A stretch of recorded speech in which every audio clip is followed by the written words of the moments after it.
नमस्कार दोस्तों, आप सभी का स्वागत है आपके अपने यूट्यूब चैनल संदेश राज स्टडी में। फ्रेंड्स, आज मैं आपके लिए पॉलिटी पार्ट 7 लेकर आया हूं। मैंने आपके लिए सभी क्वेश्चन सेलेक्टेड और इम्पोर्टेंट लिए हैं। अगर आप किसी भी गवर्नमेंट एग्जाम की तैयारी कर रहे हो फ्रेंड्स, ये वीडियो आपके लिए काफ़ी ज़्यादा यूज़फुल एंड हेल्पफुल रहने वाली है। इस वीडियो को देखने के बाद आपको किसी और सोर्स या PDF पर डिपेंड होने की ज़रूरत नहीं पड़ेगी। पॉलिटी के पार्ट जो 6 हैं मैंने पहले ही आपको कंप्लीट करवाए हैं, और जो ये मैंने आपके लिए एक सीरीज स्टार्ट की है पॉलिटी 1000 क्वेश्चन की, इसको कंप्लीट करना आपके लिए बेहद ज़रूरी रहता है। इसको कंप्लीट अगर आप कर लेते हैं तो आप कोई भी गवर्नमेंट एग्ज़ाम में बैठने वाले हो, यहाँ से क्वेश्चन डायरेक्ट जो है मेरी इस वीडियो से देखने को मिल जाएंगे। यह मैं पूरी गारंटी और दावे के साथ कह सकता हूँ।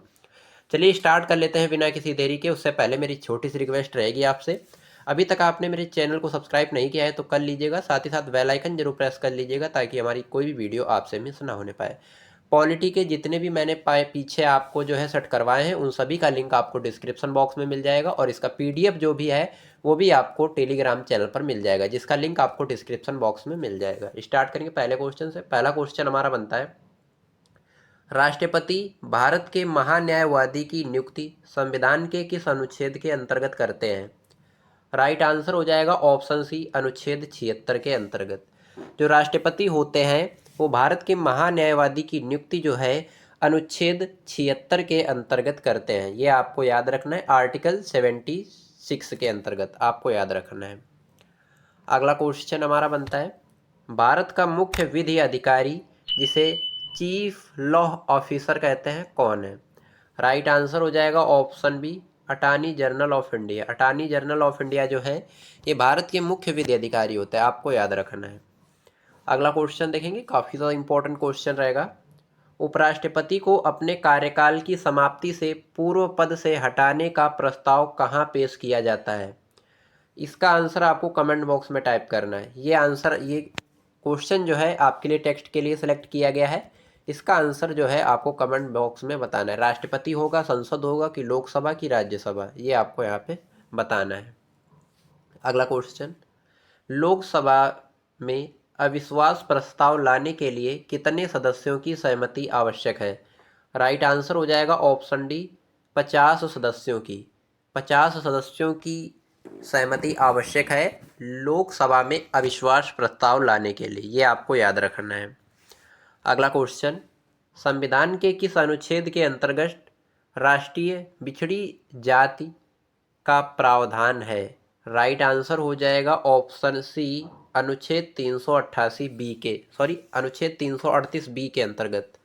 अनुच्छेद 338 बी के अंतर्गत राष्ट्रीय बिछड़ी जाति आयोग का प्रावधान है, ये आपको यहाँ पे याद रखना है। अगला क्वेश्चन हमारा बनता है, प्रधानमंत्री अपने पद पर कब तक रह सकते हैं? राइट आंसर हो जाएगा ऑप्शन बी, जब तक उसे संसद का समर्थन प्राप्त रहता है या लोकसभा का, आपको याद रखना है। अगला क्वेश्चन, भारत का प्रधानमंत्री नियुक्त होने के लिए कम से कम कितनी आयु होनी चाहिए? राइट आंसर हो जाएगा 25 वर्ष। अगर आप 25 वर्ष के हो जाते हैं तो भारत के प्रधानमंत्री बनने के लायक आप हो जाएंगे, ये आपको याद रखना है। अगला क्वेश्चन, लोकसभा को उसके सामान्य कार्यकाल पूरा होने से पहले कौन या भंग कैसे किया जा सकता है? तो आपको याद रखना है ऑप्शन सी, प्रधानमंत्री के परामर्श पर राष्ट्रपति द्वारा। अगर प्रधानमंत्री परामर्श दे दे और राष्ट्रपति के अनुयायी हो जाए तो लोकसभा को जो है उसके कार्यकाल पूरा होने से पहले भी भंग किया जा सकता है, ये आपको याद रखना है। अगला क्वेश्चन, संसद में मनोनीत सदस्यों की संख्या अधिक से अधिक कितनी हो सकती है? राइट आंसर हो जाएगा ऑप्शन बी, 12। कुल 12 सदस्य जो है अधिक से अधिक हो सकते हैं, ये आपको याद रखना है। अगला क्वेश्चन, यदि लोकसभा का अध्यक्ष तथा उपाध्यक्ष दोनों ही उपलब्ध न हो तो लोकसभा की अध्यक्षता कौन करता है? राइट आंसर हो जाएगा ऑप्शन डी, लोकसभा अध्यक्ष द्वारा घोषित सूची का सदस्य। यानी कि जब कोई नहीं होगा तो वहाँ पर जिसे घोषित किया जाता है सूची के सदस्यों में से, वो सदस्य जो है उसकी अध्यक्षता में शामिल रहेगा और उस पद को संभालेगा, ये आपको याद रखना है। अगला क्वेश्चन, नए राज्य बनाने संबंधी बिल को पेश करने से पूर्व किसकी अनुशंसा आवश्यक होती है? राइट आंसर हो जाएगा ऑप्शन बी, राष्ट्रपति। भारत का जो राष्ट्रपति होता है, अगर भारत में किसी अन्य राज्य को बनाने के लिए राष्ट्रपति की अनुशंसा आवश्यक होती है, ये आपको याद रखना है। अगला क्वेश्चन देखेंगे, काफ़ी ज़्यादा इंपॉर्टेंट क्वेश्चन रहेगा। दिल्ली विश्वविद्यालय का पदेन कुलपति कुलाधिपति कौन होते हैं? आपको याद रखना है ऑप्शन बी राइट आंसर हो जाएगा, उपराष्ट्रपति। काफ़ी ज़्यादा इंपॉर्टेंट क्वेश्चन रहेगा। अगला क्वेश्चन, राज्य के नीति निर्देशक सिद्धांतों को किसने कहा था वास्तव में भावुकता का कूड़ेदान? आपको याद रखना है ऑप्शन डी राइट आंसर हो जाएगा, टी टी कृष्णाचारी ने। टी टी कृष्णाचारी ने कहा था राज्य के नीति निर्देशक सिद्धांतों को कि वास्तव में भावुकता का कूड़ेदान, ये जो है कहा था, आपको याद रखना है। अगला क्वेश्चन, मनरेगा कार्यक्रम भारतीय संविधान के किस अनुच्छेद को लागू करने हेतु लाया गया है? राइट आंसर हो जाएगा ऑप्शन सी, अनुच्छेद 43 को। अनुच्छेद 43 को लागू करने हेतु लाया गया था मनरेगा कार्यक्रम, आपको याद रखना है। यहाँ पे अनुच्छेद 43 में राज्य सभी कामगारों के लिए निर्वाह योग्य मजदूरी और एक उचित जीवन स्तर सुनिश्चित करने का प्रयास करेगा, ये जो है बताया गया था, आपको याद रखना है। अगला क्वेश्चन, राष्ट्रपति के विरुद्ध महाभियोग का प्रस्ताव कौन ला सकता है? राइट आंसर हो जाएगा ऑप्शन ए, संसद का कोई भी सदन ला सकता है, ये आपको याद रखना है। काफ़ी ज़्यादा इंपॉर्टेंट क्वेश्चन रहेगा आपके एग्जाम के लिए। अगला क्वेश्चन, भारत के किस राज्य में समान नागरिक संहिता लागू है? राइट आंसर हो जाएगा ऑप्शन बी, गोवा में। भारत के गोवा राज्य में समान नागरिक संहिता लागू है, आपको याद रखना है। अगला क्वेश्चन, भारत के राष्ट्रगान के रचयिता कौन है? राइट आंसर हो जाएगा ऑप्शन डी, रविंद्रनाथ टैगोर।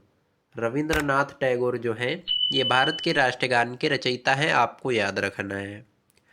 अगला क्वेश्चन, भारतीय संविधान के मौलिक कर्तव्य किस देश के संविधान से लिए गए हैं? राइट आंसर हो जाएगा ऑप्शन ए, सोवियत संघ। भारतीय संविधान के मौलिक कर्तव्य जो हैं ये सोवियत संघ देश के संविधान से लिए गए हैं, ये इसका जो है आप दे सकते हैं, आपको याद रखना है। अगला क्वेश्चन, भारत का सर्वोच्च कानून किसे माना जाता है? राइट आंसर हो जाएगा ऑप्शन सी, भारतीय संविधान को। भारतीय संविधान को भारत का सर्वोच्च कानून माना जाता है, ये आपको याद रखना है। अगला क्वेश्चन, भारत के मुख्य निर्वाचन आयुक्त को उनके पद से कौन हटा सकता है? राइट आंसर हो जाएगा ऑप्शन सी, संसद के दोनों सदन। संसद के जो दोनों सदन होते हैं भारत के मुख्य निर्वाचन आयुक्त को उनके पद से हटा सकते हैं, यह आपको याद रखना है। अगला क्वेश्चन, भारत में सबसे पुराना उच्च न्यायालय कौन सा है? राइट आंसर हो जाएगा ऑप्शन डी, कलकत्ता उच्च न्यायालय। कलकत्ता उच्च न्यायालय जो है ये भारत में सबसे पुराना उच्च न्यायालय है, आपको याद रखना है। अगला क्वेश्चन, उच्च न्यायालय पालिका की पहली मुस्लिम महिला कौन थी? राइट आंसर हो जाएगा option A, M Fatima Bibi. M Fatima Bibi जो हैं ये उच्च न्यायालय पालिका की पहली मुस्लिम महिला थी। इंपॉर्टेंट क्वेश्चन रहेगा, जरूर से कंप्लीट कर लीजिएगा। अगला क्वेश्चन, लोकसभा सीटों की संख्या 1973 ईस्वी में 525 से बढ़ाकर कितनी की गई थी? राइट आंसर हो जाएगा ऑप्शन सी, 545।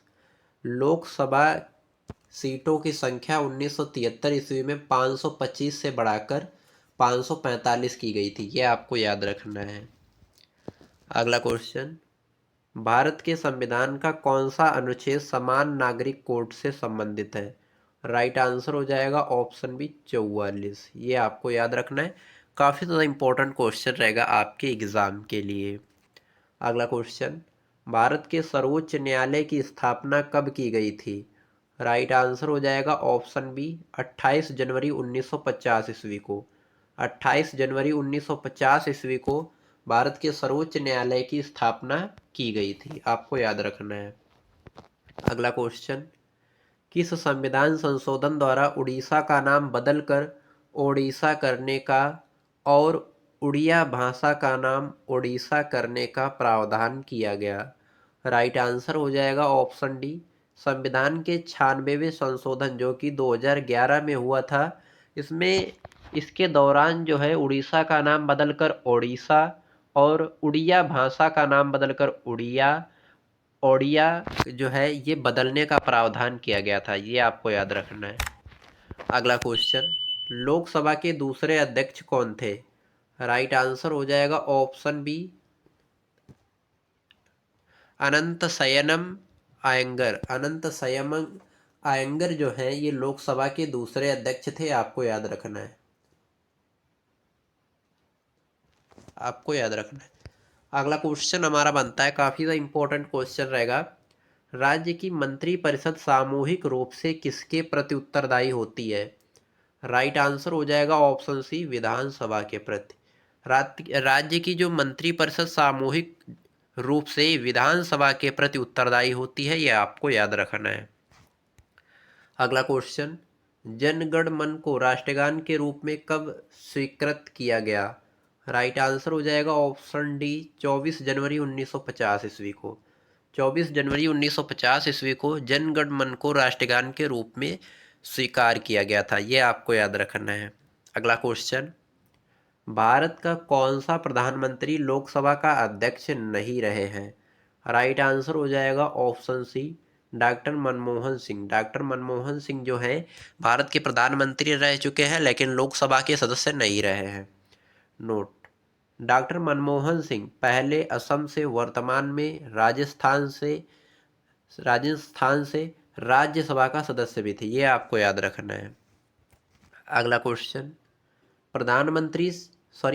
मंत्रिपरिषद सामूहिक रूप से किसकी प्रति जवाबदेही होती है? राइट आंसर हो जाएगा ऑप्शन बी, लोकसभा की। मंत्रिपरिषद सामूहिक रूप से लोकसभा के प्रति जो है जवाबदेही होती है। आपको याद रखना है। अगला क्वेश्चन, सरकारिया आयोग किससे संबंधित है? राइट आंसर हो जाएगा राज्य व केंद्र संबंध से। सरकारिया आयोग जो है ये राज्य व केंद्र संबंध से संबंधित है। आपको याद रखना है। अगला क्वेश्चन, किस संविधान संशोधन द्वारा पंचायती राज व्यवस्था को लागू किया गया? राइट आंसर हो जाएगा ऑप्शन डी, 73वां संविधान संशोधन अधिनियम द्वारा, जो कि 1992 ईस्वी में हुआ था। इसके दौरान जो है पंचायती राज व्यवस्था को लागू किया गया था। ये आपको याद रखना है। अगला क्वेश्चन, दल बदल कानून को किस वर्ष लागू किया गया था? राइट आंसर हो जाएगा ऑप्शन बी, 1985 ईस्वी को।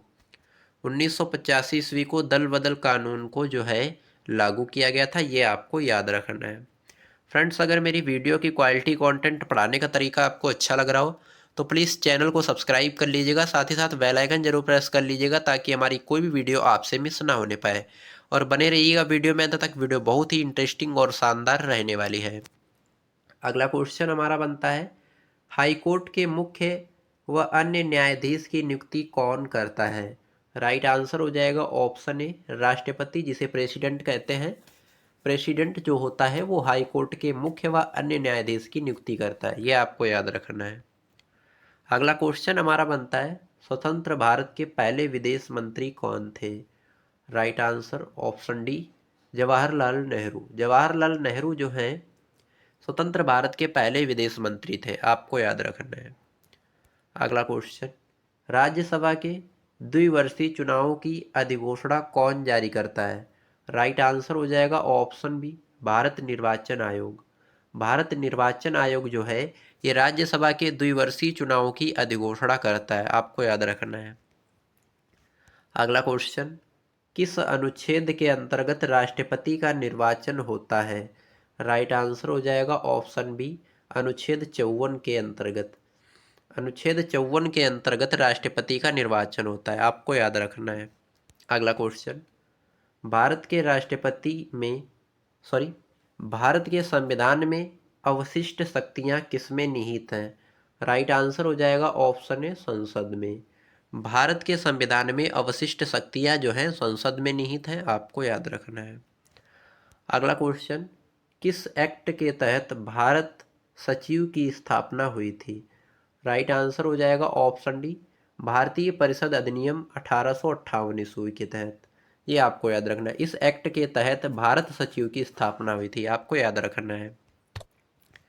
अगला क्वेश्चन हमारा बनता है, लोक लेखा समिति में राज्यसभा के कितने सदस्य होते हैं? राइट आंसर हो जाएगा ऑप्शन सी, 7 सदस्य होते हैं, ये आपको याद रखना है। अगला क्वेश्चन, किस संविधान संशोधन के तहत सिक्किम को भारत का 22वां राज्य घोषित किया गया था? राइट आंसर हो जाएगा ऑप्शन डी, 36वां। भारतीय संविधान के 36वें संशोधन के तहत सिक्किम को भारत का 22वां राज्य घोषित किया गया था और ये संशोधन हुआ था, आपको याद रखना है, 1975 ईस्वी में। काफ़ी ज़्यादा इंपॉर्टेंट क्वेश्चन रहेगा, जरूर से कंप्लीट कर लीजिएगा। अगला क्वेश्चन, राज्य के नीति निर्देशक तत्वों का वर्णन संविधान के किस भाग में निहित है? राइट आंसर हो जाएगा ऑप्शन सी, भाग 4 में। भाग 4 में जो है राज्य के नीति निर्देशक तत्वों का वर्णन किया गया है, ये आपको याद रखना है। अगला क्वेश्चन, भारतीय संविधान में प्रदत्त मूल अधिकारों को निलंबित करने वाली सत्ता है, तो आपको याद रखना है राष्ट्रपति। राष्ट्रपति जो है ये भारतीय संविधान में प्रदत्त मूल अधिकारों को निलंबित करने वाली सत्ता है। अगला क्वेश्चन हमारा बनता है 45 नंबर का, किस अधिनियम के तहत बंगाल के गवर्नर जनरल को भारत का गवर्नर जनरल कहा जाने लगा?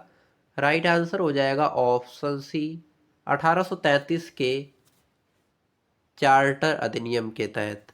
चार्टर अधिनियम के तहत बंगाल के गवर्नर जनरल को भारत का गवर्नर जनरल भी कहा जाने लगा था, ये आपको याद रखना है। अगला क्वेश्चन, संविधान सभा द्वारा उद्देश्य प्रस्ताव कब स्वीकार किया गया? राइट आंसर हो जाएगा ऑप्शन बी, 22 जनवरी 1947 को। 22 जनवरी 1947 को संविधान सभा द्वारा उद्देश्य प्रस्ताव स्वीकार किया गया था, आपको याद रखना, इंपॉर्टेंट क्वेश्चन रहेगा आपके एग्जाम के लिए। अगला क्वेश्चन, संविधान सभा को भारतीय संसद में कब परिवर्तित किया गया था? राइट आंसर हो जाएगा ऑप्शन ए, 24 जनवरी 1950 ईस्वी को। 24 जनवरी 1950 ईस्वी को संविधान सभा द्वारा भारतीय संसद को पारित किया गया था। अगला क्वेश्चन देखेंगे, काफ़ी ज़्यादा इंपॉर्टेंट क्वेश्चन रहेगा। यदि कोई व्यक्ति अपनी इच्छा से विदेश राज्य की नागरिकता अर्जित कर लेता है तो उसकी भारतीय नागरिकता का क्या होता है? राइट आंसर हो जाएगा ऑप्शन डी, स्वतः समाप्त हो जाती है। यदि कोई व्यक्ति अपनी इच्छा से किसी विदेश राज्य की अगर नागरिकता ले लेता है तो उसकी जो भारतीय नागरिकता होती है वो समाप्त हो जाती है, ये भी आपको याद रखना है। वो भारत में फिर जो है नहीं कोई भी कार्य कर सकता है। अगला क्वेश्चन, नए राज्यों का गठन किस अनुच्छेद के तहत किया जाता है? राइट आंसर हो जाएगा ऑप्शन बी, अनुच्छेद 3 के तहत। आर्टिकल 3 के तहत नए राज्यों का गठन किया जाता है, ये आपको याद रखना है। अगला क्वेश्चन, स्वतंत्र भारत के प्रथम लोकसभा अध्यक्ष कौन थे? राइट आंसर हो जाएगा ऑप्शन डी, गणेश वासुदेव मावलंकर। गणेश वासुदेव मावलंकर जो हैं स्वतंत्र भारत के प्रथम लोकसभा अध्यक्ष थे, आपको याद रखना है। अगला क्वेश्चन, भारतीय संविधान में किस संशोधन द्वारा नागरिकों के मौलिक कर्तव्यों को सम्मिलित किया गया है? राइट आंसर हो जाएगा ऑप्शन बी, 42वें संविधान संशोधन द्वारा। 42वें संविधान संशोधन द्वारा नागरिकों के मौलिक कर्तव्यों को सम्मिलित किया गया है, ये आपको याद रखना है। अगला क्वेश्चन, संविधान का अनुच्छेद 356 किससे संबंधित है? राइट आंसर हो जाएगा ऑप्शन ए, किसी राज्य में राष्ट्रपति शासन लागू करने से। संविधान का अनुच्छेद 356 जो है ये किसी राज्य में राष्ट्रपति शासन लागू करने से संबंधित है, ये आपको याद रखना है। अगला क्वेश्चन, राष्ट्रपति कितने समय अंतराल के पश्चात वित्त आयोग का गठन करता है? राइट आंसर हो जाएगा ऑप्शन सी, प्रत्येक 5 वर्ष के पश्चात। प्रत्येक 5 वर्ष के पश्चात जो है राष्ट्रपति वित्त आयोग का गठन करता है, ये आपको याद रखना है। अगला क्वेश्चन, संयुक्त संसदीय समिति के अध्यक्ष का मनोनयन किसके द्वारा किया जाता है? राइट आंसर हो जाएगा ऑप्शन डी, लोकसभा अध्यक्ष के द्वारा। आपको याद रखना है। अगला क्वेश्चन, संविधान सभा की झंडा समिति के अध्यक्ष कौन थे? राइट आंसर हो जाएगा option B, doctor Rajendra Prasad. Doctor Rajendra Prasad जो हैं संविधान सभा की झंडा समिति के अध्यक्ष थे, आपको याद रखना है। अगला क्वेश्चन, संविधान का प्रथम वाचन कब हुआ था? राइट आंसर हो जाएगा ऑप्शन सी, 4 से 9 नवंबर 1948 के बीच। 4 से 9 नवंबर 1948 के बीच जो है संविधान का प्रथम वाचन जो है हुआ था। काफ़ी ज़्यादा इंपॉर्टेंट क्वेश्चन रहेगा, जरूर से कंप्लीट करिएगा। अगला क्वेश्चन, लोकसभा के निर्वाचन क्षेत्रों का परिसीमन कौन करता है? राइट आंसर हो जाएगा ऑप्शन बी, परिसीमन आयोग। परिसीमन आयोग जो होता है वो निर्वाचन क्षेत्रों का परिसीमन करता है। काफ़ी ज़्यादा इंपॉर्टेंट क्वेश्चन रहेगा, जरूर से कंप्लीट कर लीजिएगा। अगला क्वेश्चन, वर्तमान लोकसभा में सीटों का आवंटन निम्नलिखित में से कौन सी जनगणना पर आधारित है? राइट आंसर हो जाएगा ऑप्शन ए, 1971 की जनगणना पर आधारित है, आपको याद रखना है। अगला क्वेश्चन, प्रोटेम स्पीकर की नियुक्ति कौन करता है? राइट आंसर हो जाएगा ऑप्शन डी, राष्ट्रपति। राष्ट्रपति जो होता है प्रोटेम स्पीकर की नियुक्ति करता है, आपको याद रखना है। अगला क्वेश्चन हमारा बनता है, लोकसभा का पुराना नाम क्या था? राइट आंसर हो जाएगा option A, house of the people. House of the people जो है ये लोकसभा का पुराना नाम था। काफ़ी ज़्यादा इंपॉर्टेंट क्वेश्चन रहेगा, जरूर से कंप्लीट कर लीजिएगा। अगला क्वेश्चन, राज्यसभा के लिए नामित की गई प्रथम महिला फिल्म स्टार कौन थी? राइट आंसर हो जाएगा ऑप्शन डी, नरगिस दत्त। नरगिस दत्त जो थी ये राज्यसभा के लिए नामित की गई प्रथम महिला फिल्म स्टार थी, आपको याद रखना है। फ्रेंड्स, मैंने यहाँ पे आपको कुल 61 यानी 61 क्वेश्चन कंप्लीट करवाए हैं, जो कि आपके पार्ट 7 से रिलेटेड थे। और मैंने यहाँ पे बहुत ही सिंपल और साधारण तरीके से ये आपको क्वेश्चन कंप्लीट करवाए। आई होप आपको वीडियो पसंद आई होगी।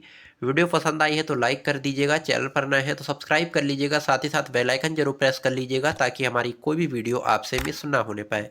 इसके साथ ही जो आपके अगले 3 पार्ट बचे हुए हैं उनको भी बहुत ही सिंपल और साधारण तरीके से क्लियर करवाएंगे। चैनल को सब्सक्राइब करके रखिएगा, बेल आइकन प्रेस करके रखिएगा ताकि आने वाले जो पार्ट हैं और ये जो पूरी 1000 क्वेश्चन की सीरीज है इसको कंप्लीट करना आपके लिए ज़रूरी रहता है, अगर आप किसी भी गवर्नमेंट एग्ज़ाम की तैयारी कर रहे हो। तो चलिए हम मिलते हैं किसी नेक्स्ट वीडियो में किसी नेक्स्ट शानदार टॉपिक के साथ। तब तक के लिए जय हिंद, वंदे मातरम।